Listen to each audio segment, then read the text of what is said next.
పాలనలో ఆవిడ అమ్మఒడి లాంటి సంక్షేమ పథకాలను అందుకొని, అలాగే ఇంటి పట్టాని అందుకొని, ఇది బహుమతి, నన్ను ప్రభుత్వం గుర్తించింది, మనకున్నటువంటి ఇబ్బందులను గుర్తించింది, మనకు ప్రభుత్వము ఈ మంచి చేసిందని చెప్పి తన ఒక ఇంట్లో అమ్మాయి సడన్గా గవర్నమెంట్ నుంచి ఇలాంటిది ఒక మంచి జరిగితే ఒక భరోసా అనేది తనకు అనిపించి, ప్రభుత్వం ఇచ్చినటువంటి భరోసా మీద తనకు ఒక సంతోషం అనిపించి, ఆ సంతోషాన్ని తను ఉండబట్టలేక తను ఓపెన్గా ఎక్స్ప్రెస్ చేసినటువంటి పరిస్థితి. అంటే తన హ్యాపీనెస్ని బయటికి వచ్చి, తనకున్నటువంటి హ్యాపీనెస్ని, మనసులో ఉన్నటువంటి సంతోషాన్ని, హ్యాపీగా ఒక ఫ్రీడమ్ ఉందని చెప్పి తను ఎక్స్ప్రెస్ చేసుకుంది. ఇలాంటి ఈ అంశాన్ని ఏదైతే ఉందో, ఈ సంతోషాన్ని కొద్ది రోజులు కూడా లేకుండా మరి తనకు వచ్చినటువంటి లబ్ధిని చెప్పి, తనకు జరిగినటువంటి మేలుని చెప్పి, తనకు అనిపించినటువంటి సంతోషాన్ని జనాల్లో ఎక్స్ప్రెస్ చేస్తే, తన మీద ఈరోజు టీడీపీ వాళ్ళు కావచ్చు, ఉన్నటువంటి వాళ్ళందరూ కావచ్చు, అందరూ కలిసి తనని టార్గెట్ చేసి కేవలం తనకు జరిగిన లబ్ధినే, తనకి ఈ ప్రభుత్వంలో మంచి జరిగిందని, జగనన్న ప్రభుత్వం వల్ల మేము బాగున్నామని తను వ్యక్తపరిచినటువంటి అంశం మీద తను ఎక్స్ప్రెస్ చేస్తే, ఈరోజు తీరా చూస్తే ఈ టీడీపీ వాళ్ళు కావచ్చు, మిగతా వాళ్ళు కావచ్చు, అందరూ కూడా ఫస్ట్ ఆఫ్ ఆల్ మంచి చేయటం అనేది టీడీపీ వాళ్ళకు తెలియదు. చంద్రబాబు నాయుడు గారికి మోసమే తెలుసు, మంచి చేయడం అనేది అలవాట్లేదు. మరి ఈరోజు జగనన్న చేస్తున్నటువంటి మంచిని ఓర్చుకోవట్లేదనే విషయం రాష్ట్ర ప్రజలందరూ కూడా తెలుసు. కానీ ఈ మహిళ తను వ్యక్తపరిస్తే కొంతమంది సోషల్ మీడియా రూపంలో వచ్చి మరి ఏ విధంగా తను మెంటల్గా టోటల్గా డిప్రెస్ అయ్యేలాగా, ఏ విధంగా తను మానసికంగా ఇబ్బంది పడే విధంగా అసభ్యమైనటువంటి పోస్టులు పెట్టి తను కంప్లీట్గా కూడా తన లైఫ్ మీదనే ఇంట్రెస్ట్ పోయేటువంటి ఒక భావన తనకు కల్పించి, మరి ఇదంతా ఏంటి నా మీద ఇలా జరిగిందని తను ఎవరికి కూడా చెప్పుకోలేనటువంటి పరిస్థితుల్లో ఈ బాధ తట్టుకోలేక 2 పిల్లలు ఉన్నటువంటి ఆ తల్లి వెళ్ళి రైల్వే ట్రాక్స్ మీద ఏ విధంగా తను సూసైడ్ చేసుకుందో అనే విషయం మీ అందరికీ కూడా తెలుసు. ఆ కుటుంబానికి ఈరోజు ముఖ్యమంత్రి గారు తను జగనన్న ఇచ్చినటువంటి సంక్షేమ పథకాల వల్ల చాలా సంతోషంగా ఉండి ఎక్స్ప్రెస్ చేసినందుకు ఈ విధంగా జరిగిందని మా అందరినీ కూడా ఇక్కడికి పంపించి ఈ కుటుంబానికి ఒక ధైర్యాన్ని నింపి, వారికి ఒక భరోసాని ఇచ్చిరమ్మని చెప్పి మా అందరినీ కూడా పంపించడం జరిగింది. మరి ఇప్పుడు ఇక్కడికి వచ్చి చూస్తే దీనంగా ఆ చిన్న అమ్మాయిలు, ఆ చిన్నారులు చూస్తుంటే ఎంత బాధ అనిపిస్తుంది. సాటి మహిళగా ఇక్కడ ఉన్నటువంటి మహిళలందరం కూడా చాలా బాధపడుతూ ఉన్నాం.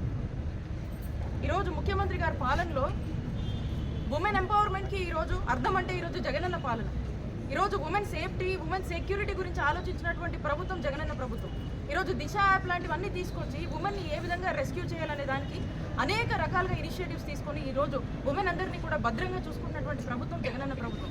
మరి ఇంత స్వేచ్ఛ ఉన్నటువంటి ప్రభుత్వంలో ఈరోజు ఒక మహిళ తన సంతోషాన్ని ఎక్స్ప్రెస్ చేస్తే ఏ మాత్రం కూడా భయం లేకుండా తన ప్రాణాలు తీసేదాకా కూడా ఈ పోస్టులు పెట్టి ఈ విధంగా ఒడిగట్టారు. ఇప్పటికి కూడా తను చనిపోయినప్పటికి కూడా బాధేస్తుంది మాట చెప్పాలంటే. అయినప్పటికీ కూడా ఇంకా అఫీషియల్గా తన మీద ఏ విధమైనటువంటి ట్రోలింగ్స్, ఏ విధమైనటువంటి పోస్టులు పెడుతున్నారంటే, కనీసము ఒక మహిళ తనకి ఇలా జరిగిందని కనీసం జరిగినాక కూడా మీకు బాధ అనిపించట్లేదంటే ఒకసారి రాష్ట్రంలో ఉన్నటువంటి ప్రతి మహిళ ఆలోచించారు. మీ ఇంట్లో ఆడపిల్లలు లేరా? మీకెందుకు బాధ అనిపించట్లేదు? దీన్ని రాజకీయం కోసం వాడతారా?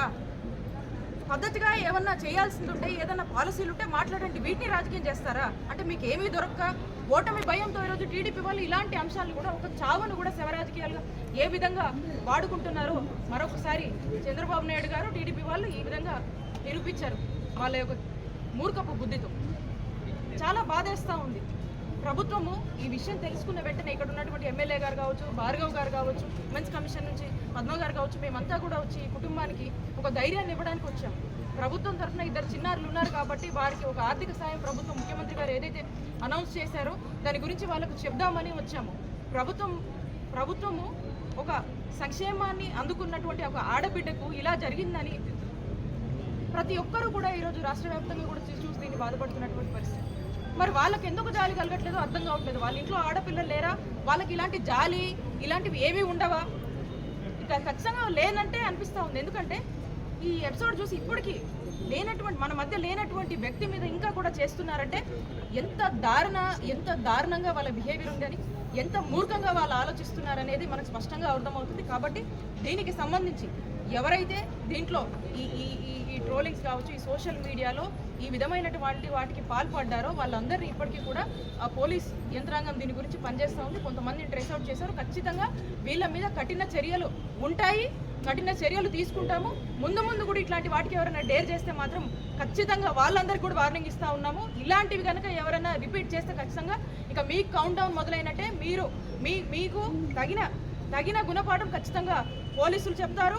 అండ్ ఖచ్చితంగా మేమందరం కూడా వదలము. ఇలా ఎవరైనా ఒడిగట్టాలని కనుక ముందడుగేస్తే కనుక ఖచ్చితంగా మీరు కఠిన శిక్షలు ఖచ్చితంగా అనుభవిస్తారని చెప్పి మీ అందరికీ కూడా హెచ్చరిస్తూ వారి కుటుంబానికి మా కాండోలెన్సెస్ తెలియజేసుకుంటున్నాం.